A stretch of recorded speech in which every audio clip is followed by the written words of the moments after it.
Hey everybody, it's MadMaster here. I'm doing a third video today, and the last video I did, five movies that have had an impact on my life more recently, is going to be quite a video to edit because there's all sorts of things that I go off on that I kind of want to edit together. Anyways, nevertheless, I'm going to talk about this subject. So, elevated horror is the new term for, at least up until a certain point, a lot of A24 films or these movies that are coming out. And I just want to go for like a historical analysis of that term because, like, for one, I think this just reminds me so much of this term that came about in the late 80s. And this is kind of, it's just so, I just find it to be really, really obnoxious and stupid. The whole term of this whole term, elevated horror. And I wanted to talk about it a little bit. So there was these critics, music critics. This is going to be music related, ironically enough.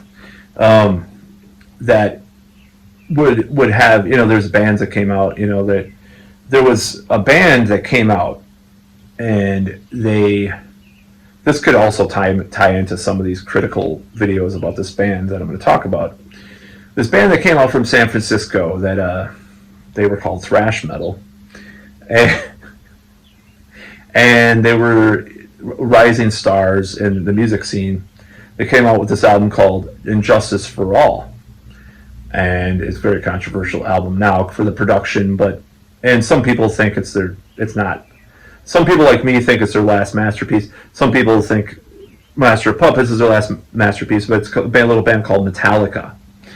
And there were these reviews from these mainstream people because it was becoming a cool, hip thing to like Metallica, like as an exception to the rest of heavy metal. So they came up with this term, intelligent metal. And also, another band came out of Seattle called Queensrÿche that came out with Operation Mindcrime that had maybe not as much buzz as Metallica, but they still had a little bit of buzz from the music industry, from the mainstream normie music industry for Operation Mindcrime. Intelligent metal. So this term came out, and I remember reading about it in the New York Times, or in retrospect, I don't think I read the New York Times when Justice for All came out, but I retrospectively somehow found these reviews or these articles. Maybe it was the early internet. I don't remember how I found this, but this term intelligent metal is very much like the elevated horror phrase, because metal was never unintelligent or intelligent. There's a lot of different types of metal, a lot of different bands. Could you call Peace of Mind having a 8 minutes, I think it's 8 minutes, song about the book Dune intelligent metal? Iron Maiden, by the way. Could you call Rime of the Ancient Mariner intelligent metal? Could you call some people consider early Rush heavy metal. Could you call 2112 intelligent metal? Could you call Judas Priest 70s output intelligent metal? Could you call Black Sabbath's like Sabotage intelligent metal? Could you call the list goes on, there's a lot of budgie intelligent metal. Could you call I'm just throwing some stuff out there. I'm thinking more Uriah Heep early material intelligent metal, had a little prog in it or whatever. Could you call, I can go on and on about this. So this, or even King Crimson, some of their like Red, maybe it's heavy metal for the 70s at least. It's intelligent metal. So like this term was, maybe it was antithetical to the glam rock that was out, right? But even the glam rock, by that time you had Black and Lawless writing, the Headless Children, which had a lot of socially relevant lyrics. You had, Wasp, and Motley Crue never went that route. But, Lizzie Borden had concept albums that were, King Diamond had concept albums that were really, really interesting plots, and maybe they weren't intelligent metal, but they were at least, had more depth to it than a lot of glam rock did, right? So this term was just so dubious and so just stupid. And horror movies are the same way. It's like, well, yeah, there's a lot of trash. There's a lot of trash that's kind of good, that's kind of fun. And this term is so stupid. It's Night of the Living Dead elevated horror. It's socially conscious. It has a lot of meaning to it, or whatever. Yeah, sure, but it's a good movie. But you could call it like the slasher stuff that came out in the early '80s. A lot of the bad slasher or bad slasher. People love it now, by the way. Call that dumb or dumb horror. It's like heavy metal. It's like there's dumb metal, there's intelligent metal. It's like you're creating this thesis and antithesis or antithesis with regards to one segment of or one part of this genre, or one representation of the genre versus the other. But there's really there's just different strains of types of films that people do.